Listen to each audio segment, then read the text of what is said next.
वो बूढ़ा लंगड़ा कर चल रहा है। ललित, कम बोला करो। किसी की मजबूरी के ऊपर हंसना गलत बात है। लगता है वे थक गए हैं। दीदी, मुझे माफ कर दो, मैं एकदम समझ गया। ललित को अपनी भूल पता चल गई। बच्चों, क्या आप जानते हो कि अव्यय किसे कहते हैं?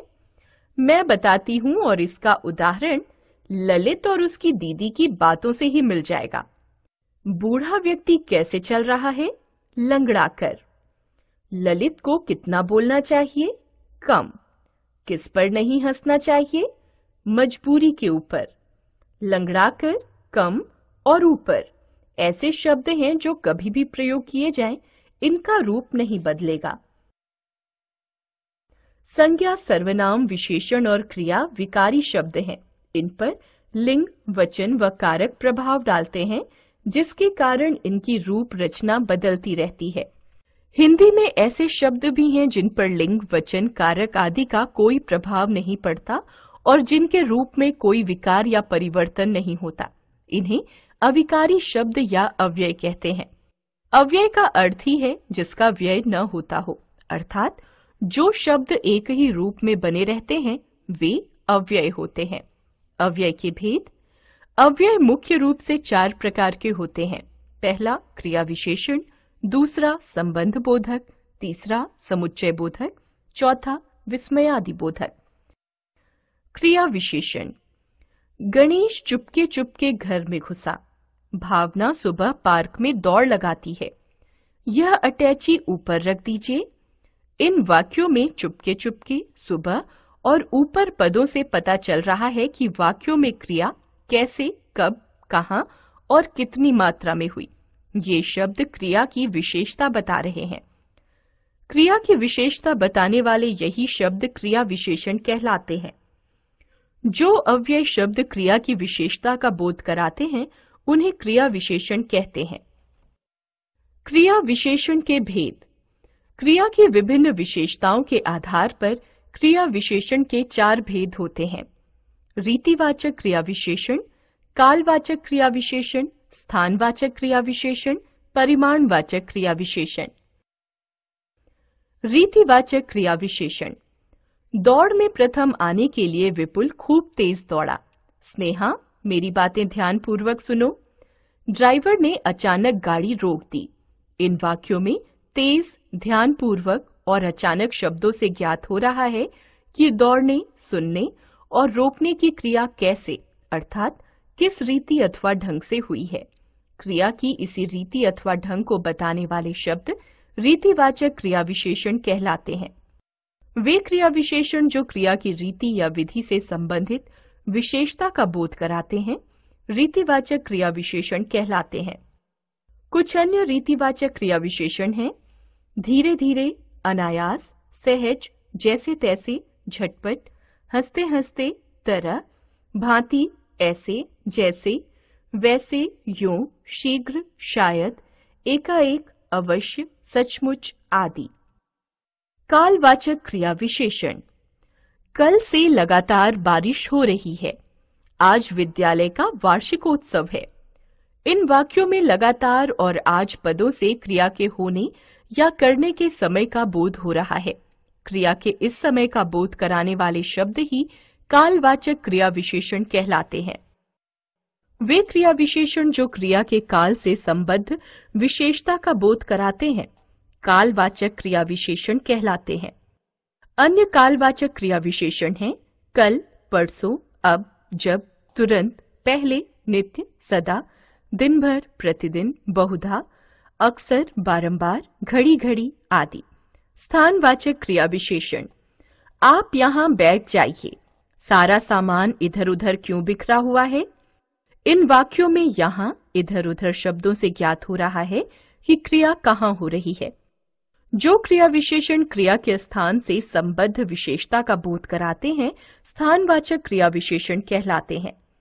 अन्य स्थानवाचक क्रिया विशेषण हैं पास, दूर, निकट, अंदर, बाहर, यहाँ, वहां, जहां, ऊपर, नीचे, सामने, पीछे, इस तरफ, उस तरफ, और, किधर, अलग, दाएं, बाएं आदि। परिमाणवाचक क्रिया विशेषण।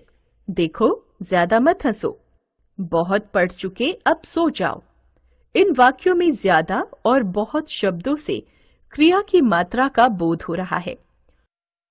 जो क्रिया विशेषण क्रिया के परिमाण या मात्रा से संबद्ध विशेषता का बोध कराते हैं, उन्हें परिमाणवाचक क्रिया विशेषण कहते हैं। अन्य परिमाणवाचक क्रिया विशेषण हैं इतना, कितना, उतना, जरा, थोड़ा, पर्याप्त, काफी, बहुत, कम, अति, भारी, खूब, तनिक, लगभग, बारी बारी से आदि। संबंध बोधक। पलंग के नीचे क्या ढूंढ रही हो? माँ, दरवाजे के पीछे बिल्ली थी, वह पलंग के ऊपर चढ़ गई थी। अब भागकर कहाँ गई है, यही देख रही हूँ। कोई बात नहीं, वह अपने आप चली जाएगी। के नीचे, के पीछे और के ऊपर शब्द संज्ञा शब्दों का अन्य पदों से संबंध जोड़ रहे हैं, अतः ये संबंध बोधक हैं। जो अव्यय संज्ञा या सर्वनाम शब्दों का संबंध वाक्य के अन्य शब्दों यानी पदों के साथ जोड़ते हैं, उन्हें संबंध बोधक अव्यय कहते हैं। यदि संबंध बोधक अव्ययों को वाक्यों से निकाल दिया जाए तो वाक्य अर्थहीन हो जाते हैं। संबंध बोधक अव्यय के भेद। अर्थ के आधार पर संबंध बोधक अव्यय के अनेक भेद होते हैं, जिनका संक्षिप्त परिचय इस प्रकार है। कालवाचक, के पहले, के बाद, के पश्चात, के आगे, के पीछे, के उपरांत आदि। समतावाचक, के समान, की तरह, की भांति, के तुल्य, के बराबर आदि। स्थानवाचक, के नीचे, के पास, के दूर, के निकट, के बाहर, के भीतर आदि। दिशावाचक, की ओर, की तरफ, के दाएं, के बाएं, के चारों ओर आदि। साधनवाचक, के द्वारा, के जरिए, के सहारे, के माध्यम आदि। हेतुवाचक, के कारण, के लिए आदि। तुलनावाचक, की अपेक्षा, के मुकाबले, के सामने, के आगे आदि। सहचरवाचक, के संग, के साथ, समेत आदि। विरोधवाचक, के विरुद्ध, के खिलाफ, के विपरीत आदि। पृथकतावाचक, से दूर, के अलग, से हटकर आदि। संबंध बोधक और क्रिया विशेषण अव्ययों में अंतर। कुछ कालवाचक और स्थानवाचक अव्यय क्रिया विशेषण भी हैं और संबंध बोधक भी, परंतु इनके प्रयोग में अंतर है। जब ये अव्यय परसर्ग के साथ संज्ञा या सर्वनाम के बाद आते हैं तो संबंध बोधक अव्यय होते हैं, और जब क्रिया की विशेषता प्रकट करते हैं तो क्रिया विशेषण होते हैं। उदाहरण के लिए संबंध बोधक क्रिया विशेषण। घर के भीतर कुत्ता घुस आया है। दादी भीतर बैठी है। जय मुझसे आगे निकल गया। आगे आओ। बिल्ली मेज के नीचे बैठी है।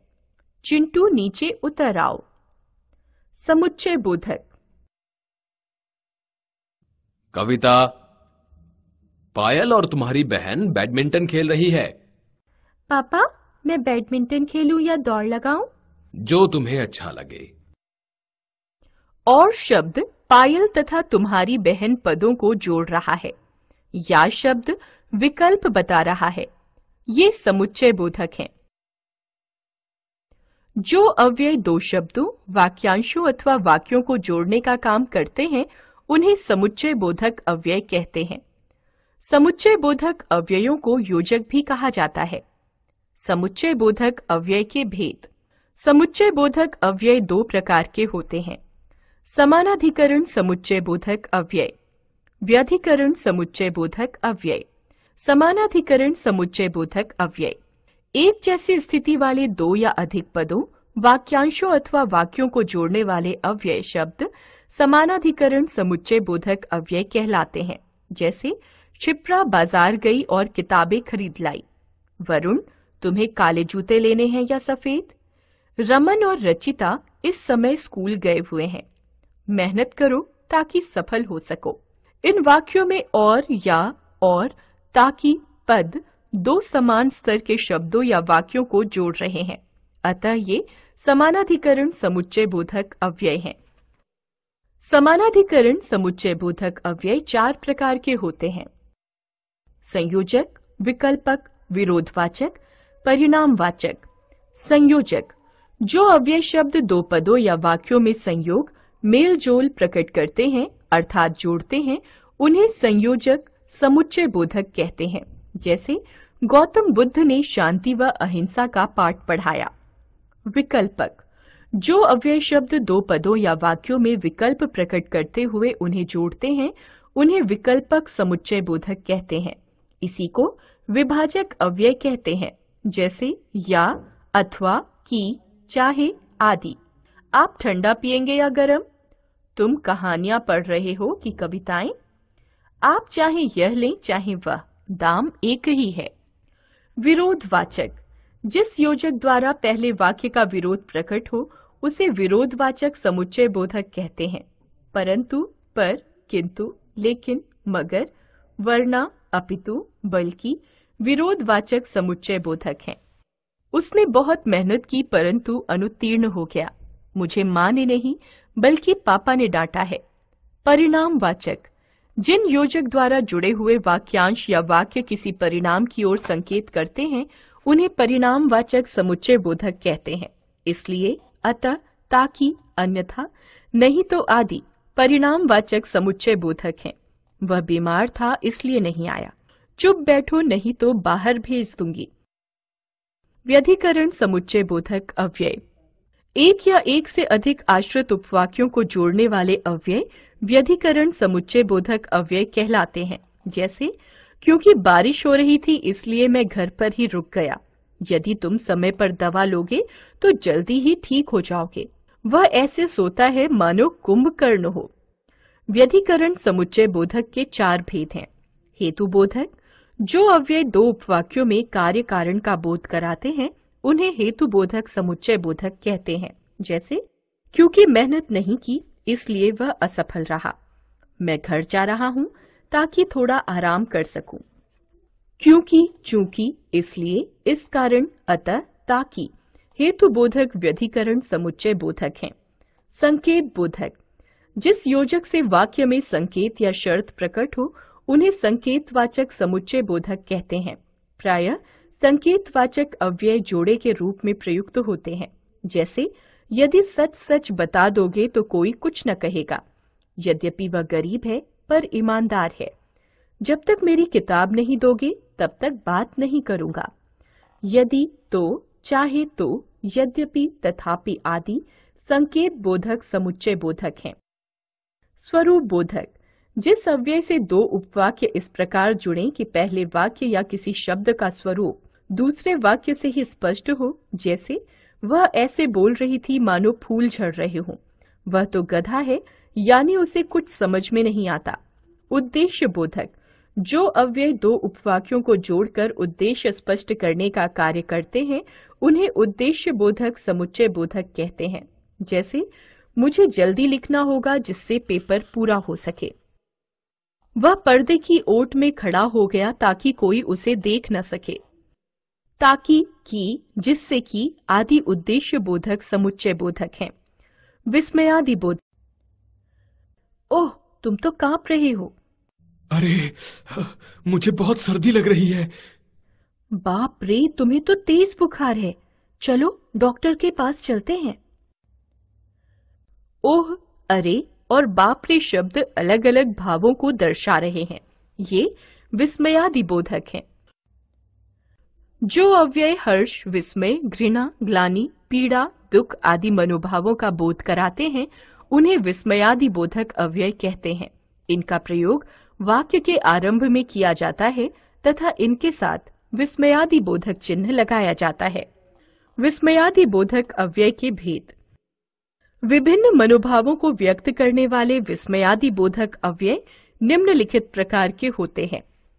विस्मय बोधक, ओह, हैं, अरे, क्या। हर्ष बोधक, वाह, आहा, बहुत अच्छा, ओह, बहुत खूब, शाबाश। शोक बोधक, हाय, हे राम, उफ, आह। तिरस्कार या घृणा बोधक, धिक, हट, धत, छी, धिक्कार।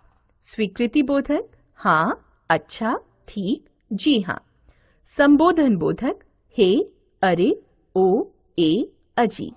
आशीर्वाद बोधक, दीर्घायु हो, सुखी रहो, सौभाग्यशाली हो आदि। भय बोधक, आह, हाय, बापरे। सूचना या चेतावनी बोधक, होशियार, सावधान, अरे, हटो। हमने सीखा, जिन शब्दों पर लिंग, वचन, कारक, काल आदि का प्रभाव नहीं पड़ता वे अविकारी शब्द या अव्यय कहलाते हैं। अव्यय के 4 भेद होते हैं: क्रिया विशेषण, संबंध बोधक, समुच्चय बोधक और विस्मयादि बोधक। क्रिया की विशेषता बताने वाले अव्यय क्रिया विशेषण कहलाते हैं। क्रिया विशेषण 4 प्रकार के होते हैं: रीतिवाचक, कालवाचक, स्थानवाचक और परिणामवाचक। संज्ञा या सर्वनाम का संबंध वाक्य के अन्य शब्दों से जोड़ने वाले अव्यय संबंध बोधक अव्यय कहलाते हैं।